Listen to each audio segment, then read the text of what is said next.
Hey guys, Professor Bill, Comic Book University, and Daredevil, issue number 11. This is an amazing issue. It's the beginning of a new story arc. I wouldn't say this is necessarily a jumping on point, but I'm going to say that it's close enough. That if you jump on this, you'll have questions, but the issue is so good that you'll want to go back and read all the amazing stuff that you missed because, wow, it's that good. This series shows no sign of decline, baby. So anyways, let's get talking about who made this book, and I'm going to tell you 5 things about this book that's going to hopefully make you want to get the book. Let's get talking about this. This is Through Hell, Part 1. Chip Zdarsky is the writer. Mark Chiccheko is on art. Nolan Woodard on colors. VC's Clayton Cowles on the letters, Julian Totino Tedesco on cover art, and Khoi Pham and Romulo Ferreira Jr. doing the Immortal wraparound cover. Let's get talking about number 1 on this list, Matt's Guilt. Dude, Matt is basically kind of dating this girl who's married to a third-generation mafia boss. He's not actually the mafia boss. His mom is the mafia boss, his grandmother before her. And, yeah, he's just basically got, like, mob boss privilege. You know what I'm saying? Like, a little bit of nepotism there. He doesn't have any real experience. He's like a tough guy through association. You know what I'm saying? Like, he's an absolute chump. He's a chump stain. You know what I'm saying? That's all he is. He practically deserves to be a stain.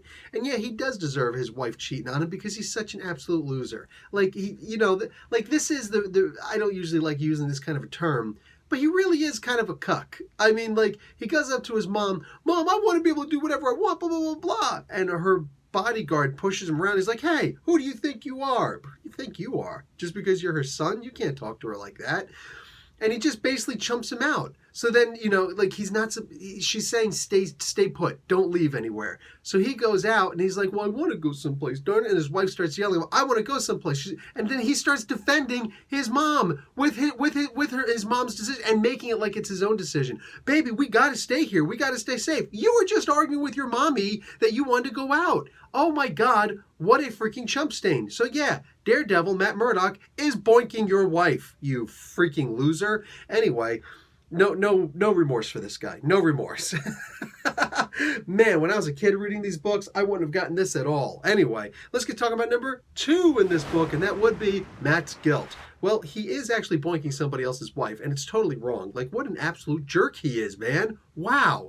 Like, it's so great to have such an interesting insight on both sides of this woman's life. You know what I'm saying?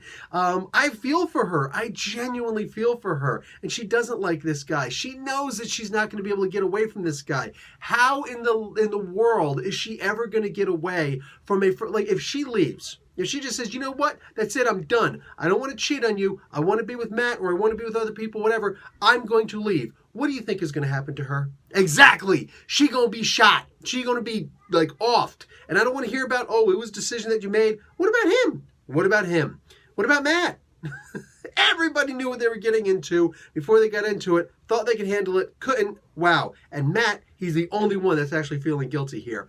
And his guilt is going to wind up getting him caught. Because it's not just his guilt for boinking another dude's wife. Oh no. He also killed a guy. And he's the parole officer for the dude that he, for the brother of the dude that he killed. And then he meets mom. And oh my God, he's going to get himself caught. This is so bad. Let's talk about number 3 on this list. Yeah, the police. Holy crap, the effing police in this. There's a dude who wants to be Daredevil. And, well, one of the Daredevils. He doesn't want to be the Daredevil, but, you get my gist. And this guy, he's in the beginning and the end of this book, and I feel so bad for this guy. Just wanted to do what he thought was the right thing. It'd be really hard to argue that it's not the right thing. The problem is you got a bunch of police who are not interested in doing the right thing at all because they work for Fisk. Wow, this is a complicated issue. Let's talk about number 4 on this list, and that is a show and tell. Y'all really thought I wasn't going to get this wraparound cover? This wraparound cover? Khoi Pham. Romulo Ferreira Jr. This is the best Immortal wraparound cover I have seen yet. My God, this is amazing. God bless you, gentlemen. Because y'all weren't just like, yeah, I'm going to just do something really quick, like, maybe somebody else might have done. No. You understood how important this book was. You understood how important your work was, that it would stand for itself. Here it is, standing like a mother fathead. Let's get to my number 5 on this book. Spider-Man is here. Every so often, you reach a moment where you're reading or seeing, on TV or movies, some special form of Spider-Man where, you're just like, wow, that was a good moment. That was a good moment. He did his family proud. Something ticks off in the back of your head. A little bell goes off deep down in your subconscious when you read a good moment where Spider-Man does something where it's like, dude, that you're just making Uncle Ben proud right now. You genuinely are. And you feel so proud of this character.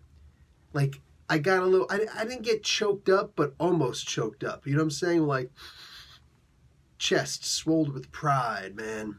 This was an amazing moment in here for Spider-Man in a Daredevil book. Let it go. There's a 100% perfectly logical reason for it to happen in this book. Wow. That bell that ticked off in the back of my mind was Uncle Ben getting another set of wings. Because, wow, man. Wow. There's always good Spider-Man stories. There's always great Spider-Man stories. You get some really amazing ones once in a while. Sometimes they're so good, you're like, dude, to me, this is a key, pivotal moment for Spider-Man, where it's something that you got to just reference back once in a while. No. Spider-Man really does have a voice of morality. He has a voice like he's growing. He's there, man. He's right there. This was one of those moments. But, I mean, what do you expect? This is Chip Zdarsky, the guy who wrote Friendly Neighborhood. This is the guy who actually gave a lecture at the Royal Ontario Museum right down here in Toronto about Spider-Man. I'm just saying, guy knows what he's doing. This was an amazing book. Do not hesitate in the slightest for picking up your favorite cover of this comic book, but buy this comic book. This should be in your pull list, man. This is one of the best comic books out there right now. I'm going to argue this might be the best thing that Chip Zdarsky is writing right now. I know that Invaders is out, and life story of Spider-Man is over now. This book, man, it just sucks you right in, and it just holds you there. God, anybody who gets to read like this whole entire run in trade paperback form in one sitting, I envy the hell out of you. This is amazing. Professor Bill, Comic Book University. Class dismissed.